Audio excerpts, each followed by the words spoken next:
Alors, du coup, on a prévu ce temps, c'est un retour d'expérience de nos deux élus, mais on a essayé j'ai essayé de le transformer pour que ce soit aussi un peu participatif, que vous puissiez vous mettre dans la peau d'élus qui, le lendemain des élections, doivent du coup faire ces choix-là, de quelle délégation vous allez vous attribuer et quelles indemnités aussi vous allez, du coup, comment vous allez répartir votre enveloppe d'indemnités. Et je voulais prendre 5 minutes pour nous rappeler ce que dit le Code général des collectivités territoriales sur la question des délégations et des missions et des représentations. Et puis vous allez voir qu'on va jouer avec ça. C'est un peu le principe, en fait. C'est ce qu'ont fait les communes participatives depuis 2020. Elles ont pris les règles et elles ont joué avec pour faire ce qu'elles avaient envie de faire. Donc, vous le savez, j'imagine, quand vous devenez élu municipal, votre rôle n'est pas simplement d'assister aux conseils municipaux, mais vous pouvez aussi travailler des sujets et donc recevoir des délégations de la part du maire. Donc quand on parle de délégation,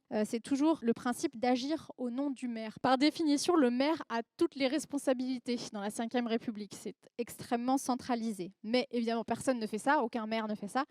Il délègue des responsabilités à ses conseillers. Et quand il délègue, ses fonctions peuvent ouvrir droit à des indemnités dans un cadre légal. Alors, commençons déjà par regarder un peu qu'est-ce qu'on entend par délégation. J'imagine que vous avez déjà jeté un œil, si vous n'êtes pas encore élu, au type de délégation qu'on peut retrouver. Donc, ce sont des domaines de compétences qui sont confiés aux adjoints ou aux conseillers municipaux. Il n'existe pas de liste arrêtée légale de délégation. Donc, vous êtes libre de faire à peu près ce que vous voulez en termes de délégation. Néanmoins, il en existe que vous allez retrouver systématiquement dans toutes les communes. Je ne sais pas, peut-être vous avez des idées comme ça de délégations qu'on retrouverait systématiquement, qui correspondent à des compétences clés. Les finances, l'éducation. Oui, l'éducation, c'est intéressant, on pourra en reparler. J'ai entendu l'urbanisme, la culture, petite enfance, ouais, pareil que éducation, on pourra en reparler. Ouais. Mobilité, on pourra en reparler aussi. Voilà, on dit souvent, il y a un peu deux choses qui peuvent ressortir dans les exemples que vous donnez. Petite enfance, éducation, ça peut être plutôt l'objet d'un syndicat intercommunal, souvent, qui va gérer ces compétences, et la communauté de communes ou l'agglomération en fonction de votre taille de commune. Idem pour la mobilité, c'est une compétence qui revient plutôt à des échelons supérieurs. Ça ne vous empêche pas d'avoir des délégations qui correspondent à ces thématiques quand même. Je pense que nos deux élus vont en parler et je sais aussi qu'il y a des élus parmi vous qui pourront aussi partager leur expérience. Voilà, vous les avez cités, peut-être qu'on a oublié de citer le social, peut-être que quelqu'un l'a dit, qui est typiquement une compétence municipale. Les cimetières, voilà, on a parlé de la culture. Donc, moi, je vous fais un petit rappel un peu bête là. Donc, le Code général, il dit, ces délégations, elles ouvrent le droit à l'élu de préparer les décisions, de suivre les dossiers, de rencontrer le partenaire, mais la décision finale revient toujours au maire. Sauf en cas de délégation formelle de signature. Par exemple, un délégué à l'urbanisme ou aux finances peut avoir des signatures particulières. Donc ça, c'est ce que dit la loi. On verra ensuite ce qu'il en est dans les communes participatives. Ces délégations, elles sont fixées par arrêté du maire, sachez-le, et elles peuvent être retirées à tout moment. Donc, on a parlé là des délégations, mais vous avez vu que dans le titre de l'atelier, on parle aussi de représentation. Ça, c'est aussi souvent une surprise. Au lendemain des élections, vous vous retrouvez avec une liste longue comme le bras d'organismes extérieurs plutôt, auxquels vous devez envoyer des élus. Donc, on va parler plutôt de délégation externe ou de représentation ou de mission de représentation. Et là, alors, je ne vais pas vous faire une liste, mais il y en a pléthore. Est-ce qu'il y a des exemples parmi vous, des exemples qui vous viennent en tête? Voilà, typiquement, on vient de parler des CIVOS ou des écoles. Conseil de surveillance des hôpitaux, les lycées, tu dis collège-lycée? Oui, société d'économie mixte, tout à fait. Voilà, tous les syndicats qui vont gérer des biens communaux ou intercommunaux. Attribution des biens sociaux, des logements sociaux, oui, tout à fait. Les organismes, les bailleurs sociaux, tout à fait. L'énergie, l'eau, idem. Les déchets, les taxis. Ah, il y a des délégués à la défense nationale. Ah là là. Voilà, donc vous voyez, la liste est longue. Et donc, voilà, il y a un choix à faire en tout début de mandat là-dessus. Si je ne me trompe pas, ces missions de représentation, elles ne donnent pas droit à des indemnités. Ah, ça va dépendre. Sauf l'eau. Peut-être qu'il y a d'autres exceptions. Il y a des SEM qui en ont aussi, voilà, qui sont donnés par les syndicats eux-mêmes, du coup. Et d'accord. Du coup, en termes d'indemnité, que la loi dit, c'est que les délégations, les fonctions particulières peuvent donner droit à des indemnités qui sont encadrées par l'État et qui dépendent de la taille de la commune. Je vous avais fait un petit tableau repère. Prenez ces chiffres comme des ordres de grandeur, puisqu'en fait, j'ai trouvé des chiffres un peu différents en fonction de mes sources. Je ne vous lis pas tout, mais en gros, le principe de base, c'est que l'État va vous donner en fait des montants maximaux bruts pour le maire et pour les adjoints et qui va vous permettre de calculer une enveloppe globale annuelle que ensuite vous allez gérer en gros. Dans les communes de plus de 100 000 habitants, je vais faire dans ce sens-là, en plus de ce que je vous ai mis, donc les montants pour les maires et pour les adjoints, donc on va parler après de ça, les conseillers municipaux sans délégation ont aussi droit à des indemnités légalement. Donc ça veut dire que moins de 100 000 habitants, par défaut, ils et elles n'en ont pas, mais vous pouvez décider de leur en donner, mais du coup, vous allez diminuer les autres enveloppes. Pareil, j'imagine, dans les grosses communes, si vous décidez de leur donner plus, vous devez diminuer du coup les montants des autres. Donc c'est ce jeu-là, super intéressant à faire en début de mandat. Ça, c'est des montants max, et donc ça veut dire que vous pouvez décider de répartir autrement et donner moins potentiellement. Donc on va prendre mon exemple tout à l'heure sur lequel on va vous faire travailler. Je pense que tu n'as pas mentionné que quand on est chef-lieu de canton, en fait, on peut avoir, je crois que c'est 15% de plus. Et on peut décider de l'ajouter à l'enveloppe ou pas. En fait, quand on est chef-lieu de canton, quand la commune est chef-lieu de canton, on a la possibilité de majorer les indemnités de 15%. Du coup, si on regarde par exemple la strate de 10 000 à 20 000 habitants, l'exemple qu'on va regarder tout à l'heure rapidement, ça va être celui-là. La loi dirait, donc le maire, on va être sur des revenus à 3 400 max par mois et les adjoints à 1 300. Et les conseillers municipaux, 0. Les adjoints, donc dans une liste un peu classique, donc le maire et les adjoints vont avoir des indemnités et des délégations.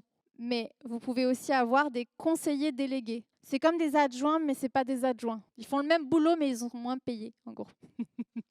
Non, c'est une blague. Tu veux dire quelque chose? Vas-y. Donc, à ma connaissance, la différence majeure entre les adjoints et les conseillers municipaux délégués, c'est que par défaut, les adjoints sont officiers d'état civil et officiers de police judiciaire. Ce qui veut dire que sans arrêté complémentaire du maire, ils peuvent célébrer les mariages et les baptêmes. Ils peuvent signer, s'il y a un citoyen qui vient, qui a besoin d'une signature, authentification de signature, un truc comme ça, là voilà, l'adjoint peut signer. Et officier de police judiciaire, ça sert à des choses pas très drôles. Quand il faut accompagner la gendarmerie pour annoncer un décès, constater un décès sur la voie publique, voilà, des choses comme ça. Du coup, dans une commune participative, vous allez pouvoir jouer avec ça, redéfinir un peu ces fonctions-là. C'est quoi pour vous un adjoint? C'est quoi pour vous un délégué? C'est quoi pour vous un conseiller municipal? Ça va être une des choses à faire en début de mandat. Voilà un peu. Oui, peut-être dire que l'indemnité qui est donnée, c'est pareil. L'un des enjeux qu'on va discuter là ce matin, c'est pourquoi donner une indemnité? Elle reconnaît quoi, l'indemnité? Est-ce que c'est la quantité de travail? Est-ce que c'est le fait que du coup on va devoir diminuer son temps de travail rémunéré par ailleurs? Est-ce que c'est juste pour l'engagement? Est-ce que c'est symbolique? Enfin voilà, tout ça n'est pas très clair. La loi dit en gros que les indemnités reconnaissent l'engagement des élus. C'est pas très cadré en fait. C'est pas du salaire. Alors, par rapport à ton histoire d'enveloppe globale, juste préciser que le nombre d'adjoints est fixé en fonction de la taille de la commune. Oui, on ne décide pas qu'on va avoir 15 adjoints ou on peut décider d'en avoir moins. Si la loi dit on peut avoir jusqu'à 7 adjoints, on peut décider d'en faire que 5, mais on ne pourra pas décider d'en faire 8 qui ont le statut légal d'adjoint et qui sert à calculer l'enveloppe disponible pour se répartir les indemnités. Oui, voilà. Tout à fait. Et vous nous direz peut-être là-dessus comment c'est dans votre commune si la minorité reçoit des indemnités. Ouais. Moi, je suis dans une commune de 19 900 habitants. On est juste en dessous du seuil. Intéressant. Pour le moment.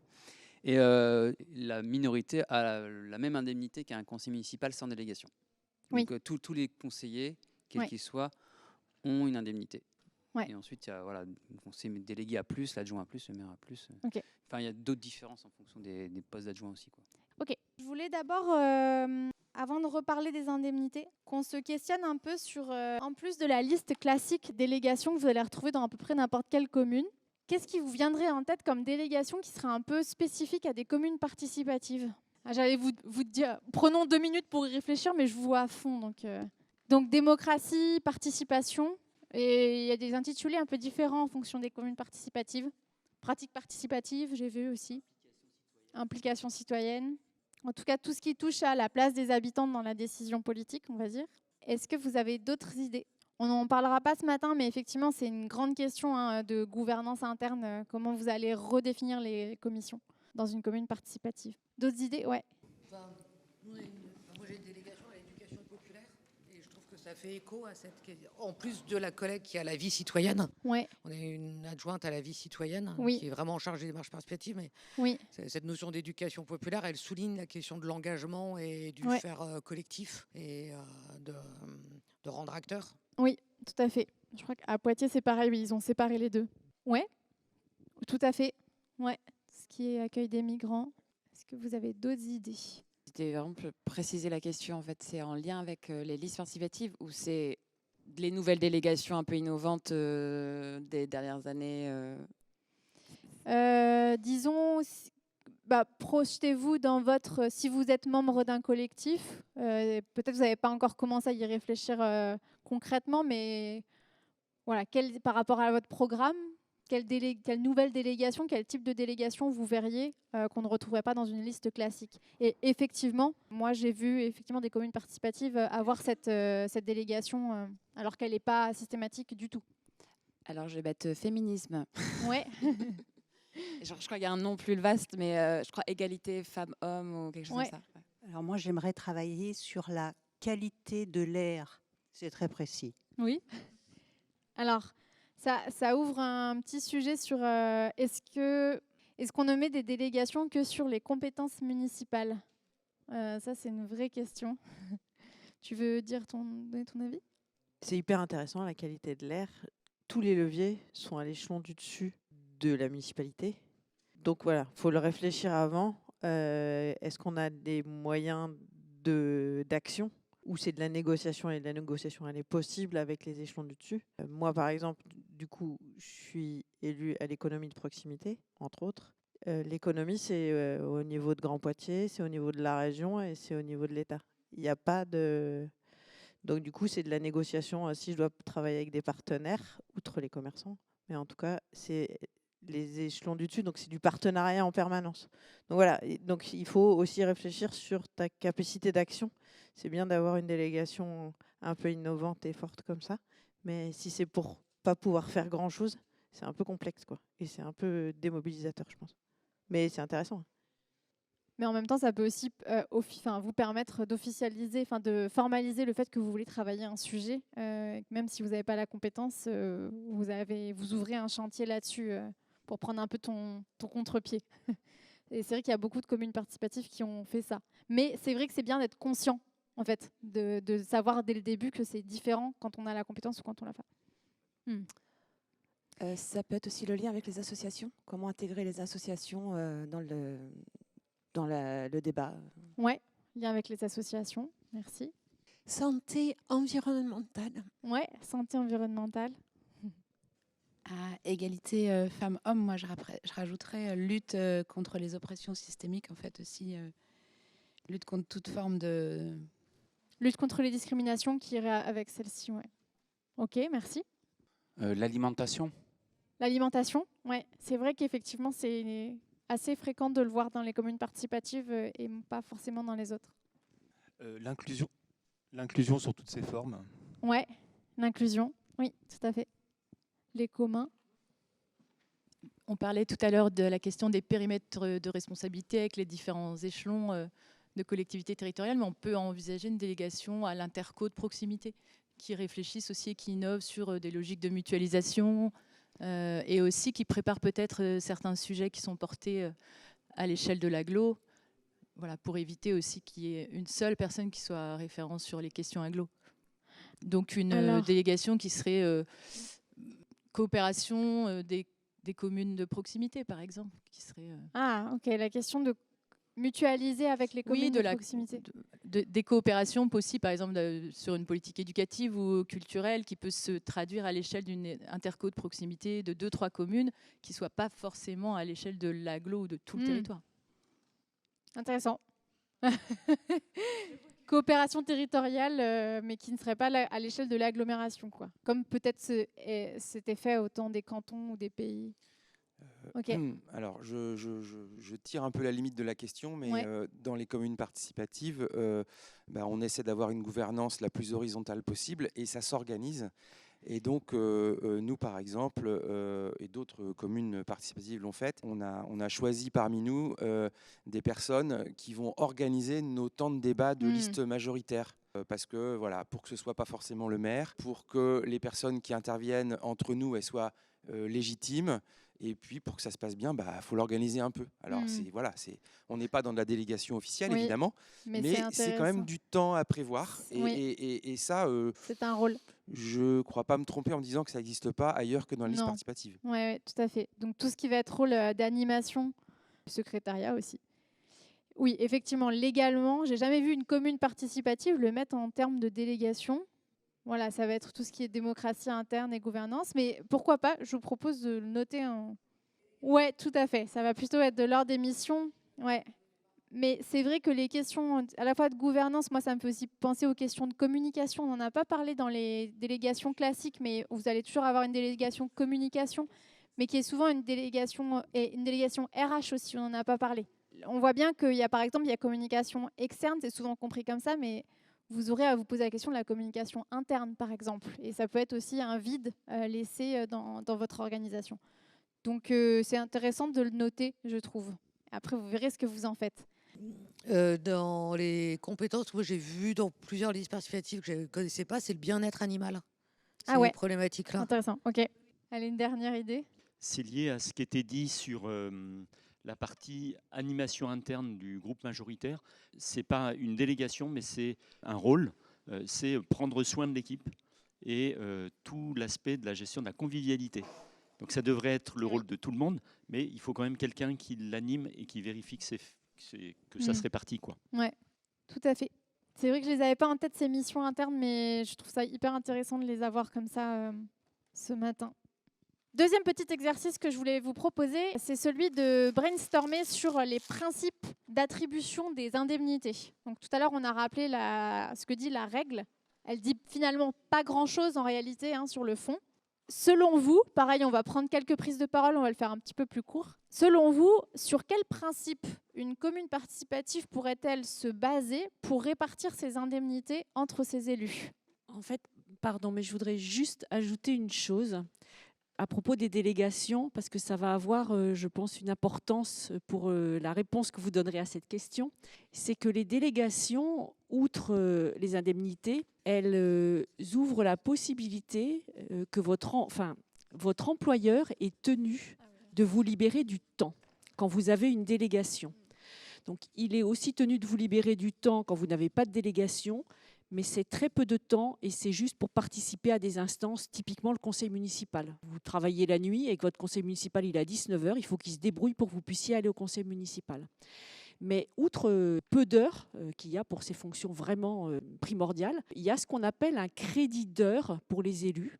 Et votre employeur, il est obligé de vous décharger. Alors, je ne connais pas toutes les décharges qui existent. Je sais par exemple que pour les fonctionnaires, ça correspond à 490 heures par an pour ma strate de commune, qui est 15 000 habitants. En revanche, l'employeur, il n'est pas obligé de continuer à vous payer pendant ces heures-là. Et donc, il y a une différence entre les élus, entre ceux dont l'employeur va les décharger mais ne plus les payer, ceux dont l'employeur va les décharger et continuer à les payer, et ceux dont l'employeur va se débrouiller pour ne pas les décharger, parce que ça existe aussi. Merci beaucoup. Oui, c'est effectivement pour les gens qui sont salariés. Si je résume, c'est juste du temps que vous êtes autorisé à ne pas passer dans votre emploi, point. Et du coup, ma question peut être liée à ça. C'est ensuite, du coup, est-ce que ça a un impact sur... Voilà. Est-ce que vous choisissez de compenser avec des indemnités, par exemple ? Pour être très clair, l'indemnité, qui n'est pas un salaire, l'indemnité, historiquement, elle est là pour remplacer le salaire qu'on perd quand on est élu. C'est pour ça que je vais vous faire brainstormer.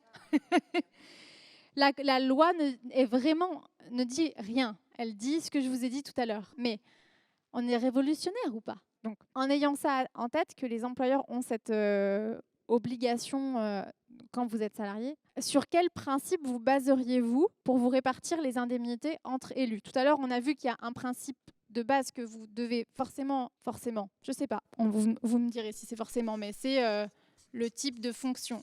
Est-ce que vous êtes maire, adjoint ou conseiller municipal? Ça, c'est un principe que vous pouvez prendre en compte, que la plupart des communes prendraient en compte pour se répartir les indemnités. Est-ce que vous en voyez d'autres? Et on va avoir 2 exemples juste après, mais sachez que les communes ont trouvé des idées assez originales, donc vous pouvez être originaux. Alors, un des critères, notamment, il y en a d'autres qui vont apparaître, mais ça va être aussi le remboursement des frais liés à l'emploi, à la fonction. Donc, les frais liés au trajet, les frais liés au babysitting, les frais liés à peut-être, à tous les frais liés au fait de venir travailler en mairie. Donc, si je comprends bien, tu identifierais les frais. Un des critères pourrait être les frais engagés pour mener la fonction. Moi, je voulais juste dire sur un principe d'équité, en fait, voir si on perd du salaire, si on est retraité, c'est pas la même chose. Il y a plein de choses à prendre en compte. Et ça va si je mets équité des revenus ou équité des moyens? Des moyens plutôt, ouais. Donc, par exemple, quelqu'un qui gagnerait 4 000 € par mois ou un retraité avec une petite retraite à 600, je prends un exemple complexe du coup, une petite retraite à 700 € n'aurait pas la même indemnité pour la même fonction, on va dire. Ok. Il y a eu un atelier là-dessus hier, mais il y avait quand même l'histoire de cumul des mandats qui était très importante. C'est-à-dire qu'on gagne de plus en plus et ce cumul peut être apparemment très, très haut, en termes d'indemnité finale, quoi. Oui, en tout cas, il y a des élus qui vont avoir d'autres mandats qui vont donner droit à d'autres indemnités, typiquement vice-président d'une communauté de communes. Voilà. Alors moi, j'ai participé à un atelier qui s'appelait « Désacraliser le rôle du maire ». Ouais. Et je n'ai vu aucun exemple ici d'un maire qui a dit, à part celle de Poitiers qui a diminué ses indemnités, et je l'en remercie et la félicite, je n'ai vu aucun maire disant « moi, je ne prends pas le maximum de mes indemnités ». Tout le monde a pris, sauf le maire de Poitiers pour le moment, de ce que j'ai entendu. Je suis pour l'égalité, c'est-à-dire on partage à égalité l'argent des indemnités et on travaille à égalité. Certains sur des dossiers qu'ils ne connaissent pas, puisqu'on nous a dit ici que tout était possible à apprendre, qu'on n'avait pas besoin de spécialité et que c'était au contraire pas très bon, que parce qu'on avait des connaissances, on nous mettait dans une fonction avec des connaissances. Voilà. Donc ça, c'est ce que fait par exemple L214 qui perçoivent tous le même salaire. Merci pour ce point. J'ai une petite question pour les élus en place. J'ai jamais été claire sur le fait qu'il y ait dans la loi, je ne l'ai pas retrouvé, il y a une obligation à ce que le maire ait plus. Non, on est bien d'accord. J'ai un flou. D'accord, voilà, ok. C'était peut-être ça du coup qui peut... Oui, on a eu un gros débat au conseil municipal là-dessus et je suis extrêmement prudent avec cette histoire d'idée de compensation de salaire. Oui. Parce que je trouve au contraire très intéressant que quelqu'un qui a un petit salaire ait une indemnité qui soit assez haute et que quelqu'un qui ait déjà un gros salaire ne s'engage pas en tant qu'élu avec une compensation totale. C'est vraiment quelque chose auquel il faut réfléchir à l'intérieur des gens de la liste, parce que imaginez quelqu'un qui arrive avec un salaire de 12 000 € par mois qui demande d'être compensé, et puis quelqu'un qui arrive qui est à mi-temps au SMIC et qui demande d'être compensé. On va avoir un hiatus total. Ça demande vraiment à être regardé en termes d'équité et pas d'égalité. Alors, merci. On est dans un brainstorming, je vous le rappelle. Vous n'êtes pas obligé d'être d'accord avec tout ce que j'ai écrit sur mon tableau. Je ne l'ai pas dit. L'idée, c'est plutôt pour l'instant de pouvoir un peu écouter toutes les idées de principe que vous auriez. Effectivement, vous ne pouvez pas faire à la fois équité et égalité. C'est intéressant. On en parle juste après. Je ne sais pas si c'était inclus dans ce que tu mentionnais par type de fonction, mais le temps de travail, le temps d'implication, le volume d'heures.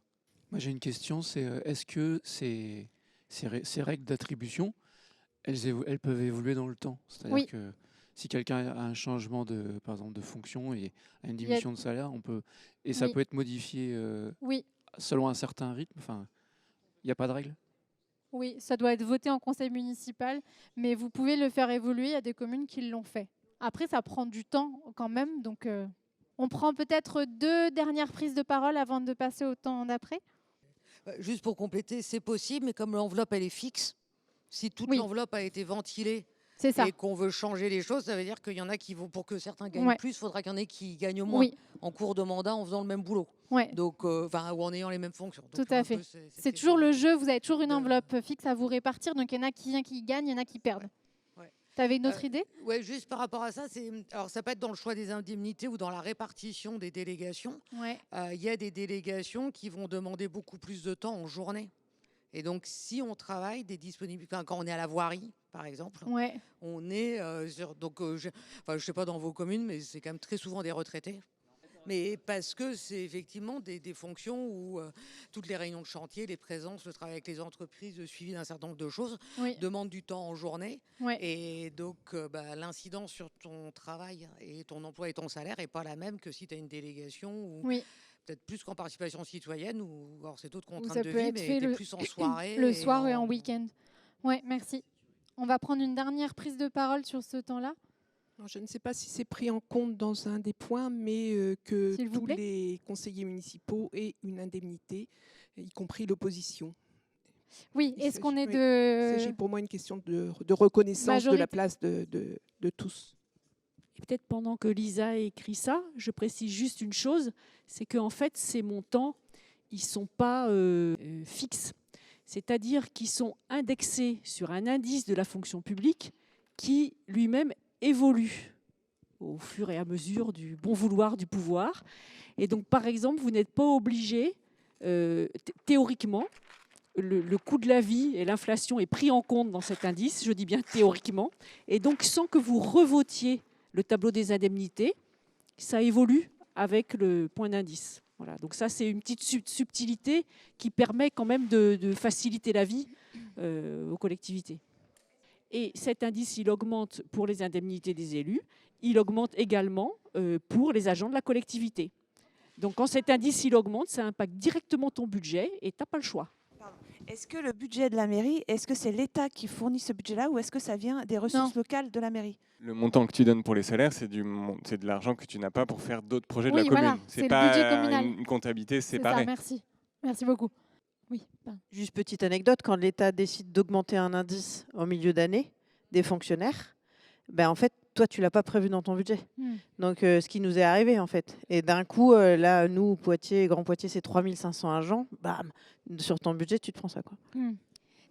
En fait, les indemnités des élus, c'est du chapitre 65. C'est un chapitre particulier qui s'isole, qui représente aussi les compensations avec l'agglo et aussi les versements de subventions à des associations. Donc c'est un chapitre qui est assez isolé, ce qui permet aussi de faire des comparaisons ou une vision pluriannuelle. Alors que les salaires ou les rémunérations des agents, elles sont prises sur du chapitre 12. Enfin voilà, c'est un autre sujet, mais ça permet aussi visuellement de donner la clarté sur la transparence du budget en fait. Merci beaucoup. Avant de donner la parole à Gwenola et Julie pour qu'elles vous racontent, les choix que leur équipe a fait, je voulais vous proposer un dernier petit exercice. Comme on est un peu nombreux, je vais vous demander de travailler en binôme, de choisir une personne, il faut vous tourner vers une personne qui est à côté de vous. Basé sur ce qu'on a dit, donc un peu les idées de principe sur lesquelles vous pourriez vous baser, je voudrais vous demander, imaginons que demain vous êtes élu dans une commune de à peu près 10 000 habitants, dans la strate 10 000, 20 000. Vous disposez d'une enveloppe de 160 000 euros par an à vous répartir, ce qui fait à peu près 13 000 euros par mois pour l'ensemble de vos 9 adjoints au max. Ma question, c'est comment est-ce que vous vous répartissez cette enveloppe? Donc vous avez 13 000 euros, 33 personnes, 9 adjoints max. disons, une idée de comment une liste classique ferait. C'est-à-dire qu'elle donnerait 20% de ces 13 000 € au maire. C'est un ordre de grandeur, ok? On va raisonner en ordre de grandeur, en gros. Un maire aurait 20% de l'enveloppe, les adjoints auraient tous 7% de l'enveloppe et les conseillers auraient 0. Voilà à peu près comment ça pourrait se répartir. Oui, c'est ce qu'on disait, effectivement. Dans le cas qu'on a là, l'enveloppe globale maximum, ce serait 9 adjoints, puisque c'est le maximum pour cette strate. Donc 9 000 € par mois, plus les 2 600 € du maire, Oui, c'est-à-dire donc ce serait 11 un petit peu 600 moins. et pas 13 000 en fait. Tout à fait. Mais ça veut dire que si on choisit d'avoir moins d'adjoints, l'enveloppe globale est plus faible. Oui, donc généralement, les communes iront jusqu'au max du nombre d'adjoints. Merci pour cette précision. Et j'ai une question. Dans un cas particulier où on a 33 conseillers municipaux, mais on n'est pas dans cette strate de population, est-ce que du coup, on peut avoir les 9 adjoints? Par exemple, moi, je suis sur une commune nouvelle.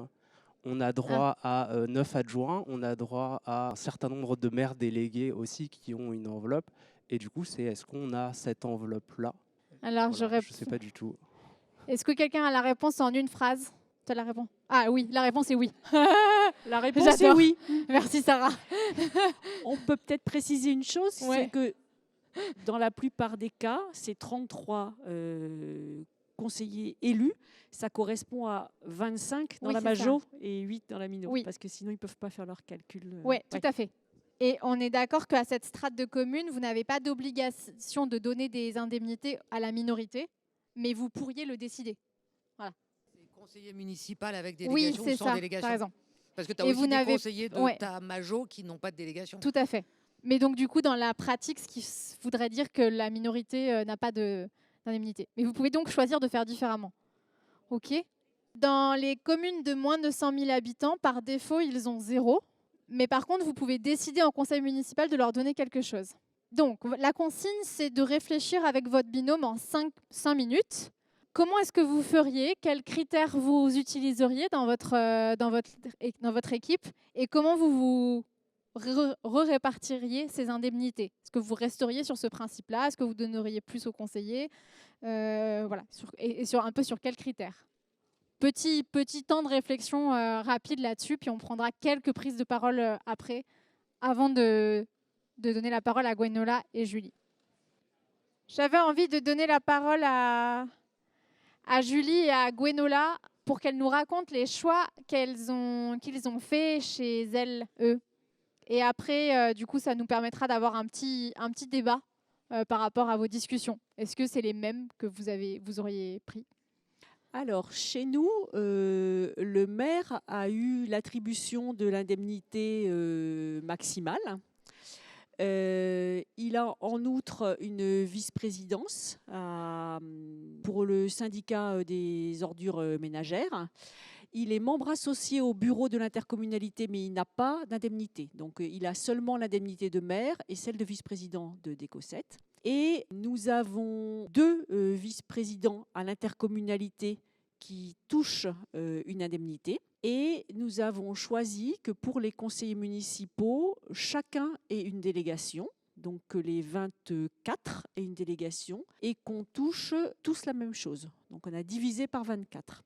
Ça, c'était le postulat de base, et donc les conseillers municipaux sans délégation, qui étaient au départ seulement les conseillers municipaux de l'opposition, n'ont rien. Ensuite, au cours du mandat, pour des raisons que je ne vais pas développer, il y a 2 conseillères municipales qui ont souhaité ne plus avoir de délégation, mais qui sont toujours présentes dans l'exécutif et qui n'ont donc plus d'indemnité. Néanmoins, nous n'avons pas fait la division par 22, nous sommes restés à une division à 24. Donc ça veut dire que leur indemnité est revenue au budget de la commune. Et peut-être rapidement, pour 2026, si c'est à refaire, qu'est-ce que tu ferais différemment? Oui, c'est important de dire aussi que ça a été à plusieurs reprises remis en question au sein de notre groupe, en faisant valoir que nous avions des différences de revenus entre nous qui étaient fortes, des différences d'implication qui étaient fortes aussi. Et ce qui a été proposé, c'est de mettre en place un groupe de travail, à la demande en particulier d'une personne qui remettait souvent ce sujet sur le tapis.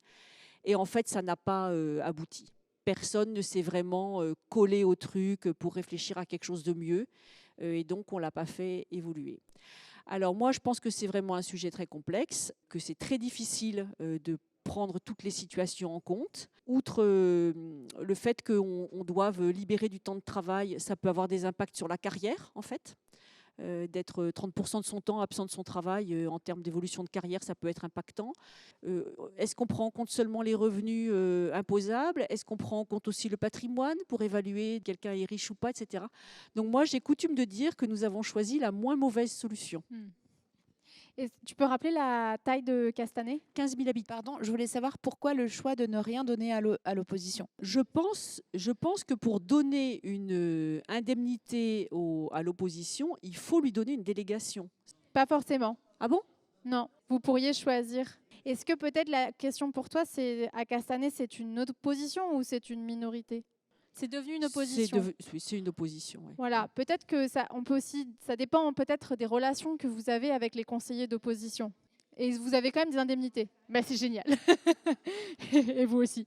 Bon, bah, alors pas forcément. J'ai bien compris que ce n'était pas obligatoire, mais c'est vrai que tout d'un coup, ça me fait penser qu'on peut donner une délégation à l'opposition, par exemple, le bien-être animal. Moi, j'ai rencontré quelqu'un qui était d'extrême droite et qui était tout à fait passionné. On va rester sur les questions si ça vous va, comme ça on pourra débattre un tout petit peu à la fin, échanger un peu à la fin. Moi, c'est juste que j'aimerais bien, pas que parler des indemnités, mais vraiment parler de comment on choisit les contenus c'est ça, des délégations. Est-ce que, nous, on a beaucoup d'interrogations sur le nombre qui est viable, sur comment penser un peu le truc de être des binômes ou pas, de comment choisir aussi peut-être, est-ce que la logique de séparer chaque thématique, c'est plus facile intellectuellement, mais comment faire des trucs transversaux qui font qu'on a des réflexions, que ça fait penser plus des trucs de cohérence. J'aimerais bien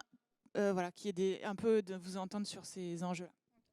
Vous n'avez pas d'adjoint dans votre site. Il y a pas Est-ce que là vous parlez du maire Si, et des on a des adjoints, bien sûr. On a 9 adjoints et des conseillers municipaux avec délégation. Et adjoints et conseillers municipaux avec délégation ont la même indemnité. Et donc sur cette question rapidement, tu peux nous dire combien peut-être de délégations, du coup autant que de conseillers, si je comprends bien. Alors, nous, on fonctionne en binôme, trinôme. Après, c'est devenu quadrinôme, même parce que ça a un peu évolué, sur des thématiques. Donc, les thématiques, c'est urbanisme, aménagement, transition énergétique, par exemple. C'est culture au sens large, agriculture, alimentation, ressources humaines et financières. Voilà, ça ressemble un peu à ça, les binômes trinômes. Et dans les délégations, sauf erreur de ma part, il faut faire très attention parce qu'il ne doit y avoir aucun chevauchement entre les personnes. Donc nous, notre service juridique, après la première rédaction des arrêtés de délégation, il nous avait retoqué sur certains trucs en disant mais madame untel et monsieur untel ont des chevauchements, c'est pas possible. D'accord, ok, très bien. Ah, est-ce que ces élus d'opposition ont des délégations? Les élus d'opposition chez nous n'ont pas de délégation, pas d'indemnité. Ok. Néanmoins, ils ont des fonctions de représentation, comme par exemple, je peux vous citer un truc qui nous est tombé dessus parce que c'est assez drôle, le syndicat d'une ancienne décharge qui est fermé depuis longtemps, mais qui tient encore une fois par an une réunion. Par exemple, il y a un conseiller municipal d'opposition qui fait partie de l'instance. Ok, merci beaucoup pour ce témoignage. On va te demander de faire un peu la même chose. Si tu peux aussi répondre du coup en termes de délégation, comment vous êtes organisé. Alors, Poitiers, 90 000 habitants, 53 élus, 38 dans la majorité. En fait, nous, on avait réfléchi en amont aux délégations un peu idéales et l'organisation idéale qu'on voulait. On voulait, les principes qu'on s'était posés, c'est une délégation pour tous les élus, pas l'opposition. C'est ingérable, les délégations pour l'opposition, parce que c'est pas juste leur délégation. Il y a aussi, il faut faire groupe ensemble, il faut voter des budgets, il faut parler de sujets un peu touchy. Donc du coup, voilà, c'est vraiment pas facile. C'est déjà pas facile dans une majorité. Si en plus on rajoute l'opposition, ça reste une opposition, quoi qu'on en pense, quoi. Donc on a réfléchi idéalement comment ça pourrait fonctionner à la ville. Et puis en parallèle, comment ça pourrait, un organigramme idéal aussi à Grand Poitiers. Et en principe, on s'était posé aussi, idéalement, non-cumul entre adjoint à la ville et vice-président à l'agglomération. Donc, en fait, il y a eu un savant mélange. Enfin, il y a eu un moment un peu compliqué parce que quand on arrive à la mairie, il faut tout de suite qu'on vote des adjoints. Enfin, on vote pour le maire et on vote les adjoints. Et c'est que ensuite, une semaine ou 2 semaines après, qu'on vote les vice-présidences et tout ça. Donc, du coup, on a voté des adjoints, puis des vice-présidentes, puis on a revoté des adjoints pour essayer de ne pas faire ce cumul-là. Il y a des exceptions dans le cumul, notamment budget RH, puisque les 2 collectivités sont ensemble. Et puis pour le budget, pour avoir une vision globale. Bon, voilà. Je vous parle du bout. Une fois qu'on a voté tous ces trucs avec des petits moments de passe-passe, des tours de passe-passe, on a 15 adjoints. Tous les conseillers municipaux de la majorité ont une délégation.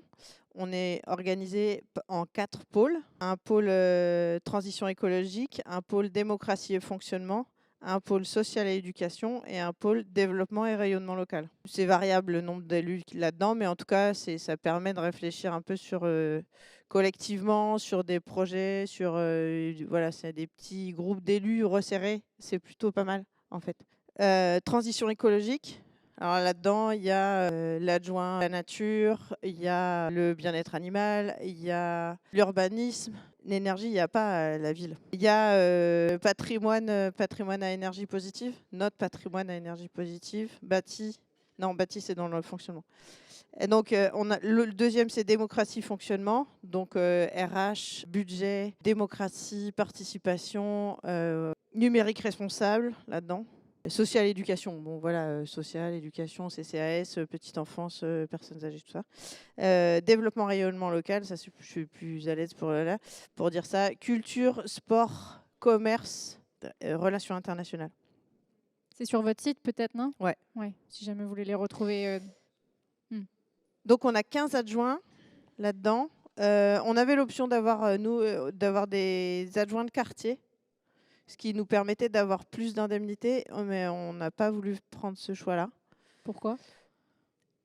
Parce que ça fait des petits chefs de quartier et que c'est pas toujours facile à gérer et qu'on voulait pas, on voulait pas mettre le doigt là-dedans. Et donc oui, en termes d'indemnité, ça a été un savant calcul, juste ça aussi.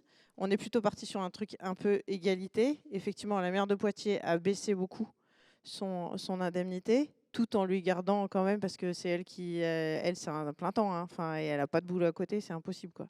Donc en lui gardant quand même de quoi vivre quand même, quoi. Et donc oui, c'est cette strate de calcul entre adjoint, vice-président, c'est à peu près la même chose. On a réussi à ce que ceux qui sont adjoints et vice-présidents dans les 2 strates, ils ont à peu près la même chose. Les délégués, voilà, ils ont une indemnité environ. Si je donne des chiffres, ça fait adjoint, c'est 1003. Délégués, c'est 700. Et les conseillers municipaux d'opposition, ils ont 350. Et la maire? La maire, elle a 3000. Ça va assez vite parce qu'il y a très peu de cotisations vu que c'est des indemnités. Donc en fait, on cotise à rien. Donc c'est 1004 net, si tu veux. Mais il y a très peu de... On peut choisir. Non, on ne peut pas choisir. Il faut qu'on cotise à un organisme en plus pour cotiser à la retraite. Ah voilà, c'est ça. Oui, moi j'avais une question concernant cette répartition en pôles. Est-ce qu'en fait, ça correspond à des commissions, à des instances ou des... C'est très informel. C'est très informel, sauf que ensuite, mais ça c'est un autre dossier, on a réorganisé l'administration. Ça nous a pris 2 ans, hein. Mais pour que ça puisse coller un peu plus avec ces histoires de pôles. Mais c'est très informel. Ça évite. On n'a pas de réunion d'adjoints, par exemple. Ça n'existe pas chez nous. Nous, c'est ou tout le monde ou personne. Et donc du coup, c'est cette strate de pôle, c'est quand même plus facile. On parle des dossiers qu'on connaît les uns les autres. On a à peu près tous le même vocable un peu sur nos pôles. Et après, quand c'est des sujets plus larges, c'est en réunion de majorité. Et là, il y a tous les élus, sauf l'opposition. Ouais, moi, mon fonctionnement à peu près pareil, mais c'est juste une remarque. Je pense que dans les mairies, le délégué à l'énergie, il y a vraiment des rôles à jouer et des choses à faire sur plein de sujets, quoi. Et pour faire des économies d'énergie. Oui, mais ça, on a un élu à l'énergie qui est à Grand Poitiers, qui est de Poitiers à Grand Poitiers. De manière générale, j'ai l'impression qu'il y a un débat sur est-ce qu'on met des délégations sur des compétences qu'on n'a pas. Enfin, c'est vraiment une question à vous poser et ça peut être stratégique de le faire, comme parfois pas stratégique de le faire. je ne pense pas qu'il y ait une réponse unique à ça. Mais en tout cas, c'est une vraie question. Nicolas. Donc juste par rapport à ce que tu viens de dire, c'est donc quelqu'un qui était dans votre liste, qui n'est pas conseiller municipal et qui siège uniquement au conseil communautaire? Il est élu dans la majorité de Poitiers. Ouais. Il est délégué à la ville de Poitiers. Il a une délégation. Il n'est pas adjoint. Il est conseiller municipal délégué. Et vice-président à l'énergie à Grand Poitiers. Ouais. Et j'avais une question, c'était sur concrètement, comment vous avez fait le lien entre les aspirations, les envies des sujets, etc. et les thématiques que tu viens de lister? Combien de temps ça a pris? Et après, comment est-ce que vous avez fait le lien entre les envies, les sujets, le temps que ça va leur prendre et les indemnités? Ouais. Alors, en fait, à la fin de la campagne, là, une fois qu'on avait fait notre organigramme idéal, qui a forcément bougé après, hein, mais en tout cas, c'était les grandes lignes, quand même, on les a gardées. En fin de campagne, on a fait un sondage parmi les 53 personnes de la liste en disant, voilà l'organigramme idéal, donnez-nous 5 choses qui vous intéressent, avec différentes strates, adjoints ou délégués simples, voilà. 5 choses qui vous intéressent. On s'était dit quand même que c'est bien si on n'est pas un spécialiste de la question. Voilà, on peut avoir des appétences, oui, être spécialiste de la question, bof. Après, c'est à chacun de voir. Hein. Et ce sondage-là, en fait, on ne l'a plus regardé. On a donné les résultats à une personne de confiance et on n'en a plus jamais parlé jusqu'à la fin de la campagne. Et forcément, on l'a ressorti quand on a gagné. Et là, c'est un savant mélange, c'est un savant calcul de toi, je te mets là, toi, je te mets là. Je vous parle même pas des partis qui veulent des adjointures, tout ça. Mais voilà, où on a essayé effectivement de... Enfin, moi, par exemple, je travaille depuis 30 ans dans la culture. Je ne veux pas être adjointe à la culture. Parce que je connais trop les gens, parce qu'à la fin du mandat, je suis cramée, je ne peux plus retravailler ici, et puis parce que je suis trop en lien avec ça. Et l'adjoint qui est au droit culturel, qui n'est pas la culture, l'adjoint au droit culturel, en fait, lui, il travaille dans l'éducation populaire, enfin, il travaille toujours dans l'éduc-pop. Donc il y a un lien, une appétence, mais ce n'est pas son job, quoi. Voilà. Est-ce que vos adjoints ont un rôle de coordination d'un groupe de conseillers délégués, ou est-ce qu'ils sont complètement indépendants, adjoints, conseillers délégués? En gros, est-ce que dans les pôles, il y a vraiment une vie de pôle ou est-ce que chacun travaille dans son rail? Non, l'idée, c'est qu'il y a vraiment une vie de pôle. Ce n'est pas toujours facile et tout le monde ne joue pas le jeu. Hein. Mais l'idée, c'est vraiment qu'il y ait ces travail-là de pôle, quoi. Moi, je suis adjointe à l'économie de proximité. Et puis, on peut dire qu'en dessous, si on veut, il y a un délégué, Bastien, qui est à l'insertion et à la commande publique. Ouais, commande publique, essentielle. On n'en a pas parlé, essentiel. On peut dire que Bastien, il est sous ma délégation. Mais en fait, Bastien, il est vice-président à l'économie à Grand Poitiers. Donc, en fait, on bosse ensemble. Il n'y a pas de diff entre adjoint et délégué à cet endroit-là, puisque il est aussi vice-président. Et voilà, et c'est hyper confort pour construire des partenariats. Alors, je vais peut-être ajouter comment nous, on a fait pour le choix des délégations. Donc, nous, on a plusieurs fois pendant la campagne affiché un tableau à 9 cases. Et en ligne, il y avait les thématiques. Donc, en gros, les pôles dont parle Julie, sauf que nous, il y en avait 3. Donc, c'était le cadre de vie, la vie des gens et la démocratie participative et les moyens. Donc, le cadre de vie, c'est l'urbanisme, les travaux, etc.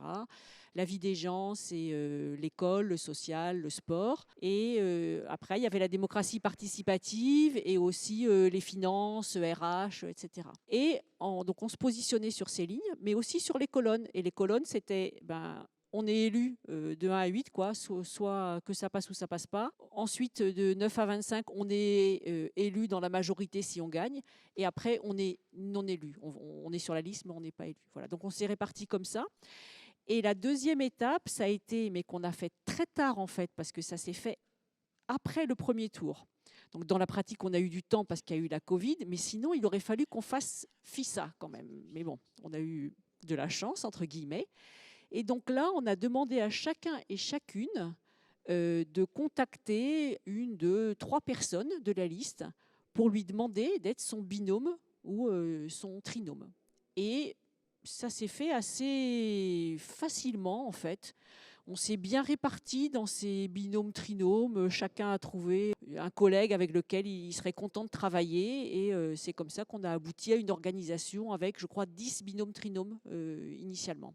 J'ai un petit point de vigilance, parce que c'est bientôt fini, mais un point de vigilance, nous, une fois qu'on est arrivé, qu'on a organisé tout ça, tout le monde a sa délégation, tata, c'est parti.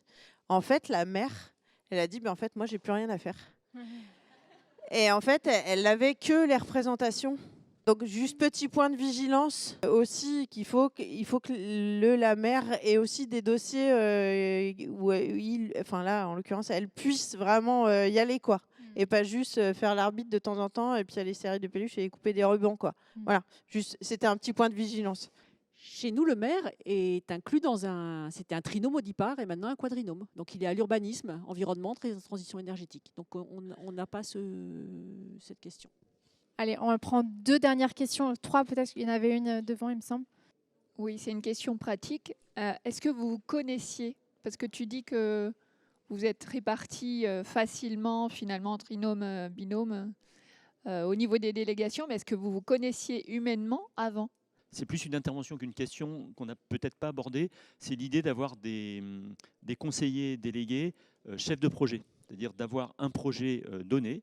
Il travaille son projet, il fait son projet, et après il peut démissionner pour faire rentrer en fait un nouveau conseiller. Donc il n'a pas de délégation en tant que telle, à part une mission ponctuelle en fait.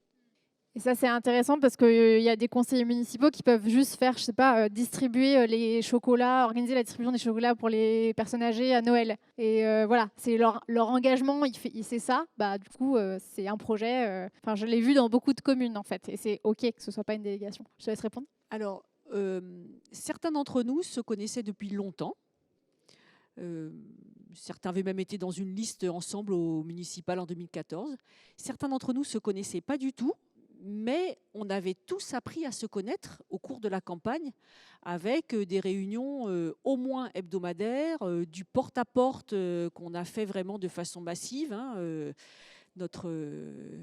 Notre actuel maire disait 1 heure à l'intérieur, 1 heure de réunion, c'est 2 heures à l'extérieur. Voilà. Et ça, je vous conseille ce ratio. Oui, c'est à peu près pareil. Nous, on avait fait campagne ensemble après, faire campagne les soirs, boire des coups et tout ça, et la force de travail après, en semaine, c'est pas tout à fait la même. Donc voilà. Donc non, des fois, c'est un peu...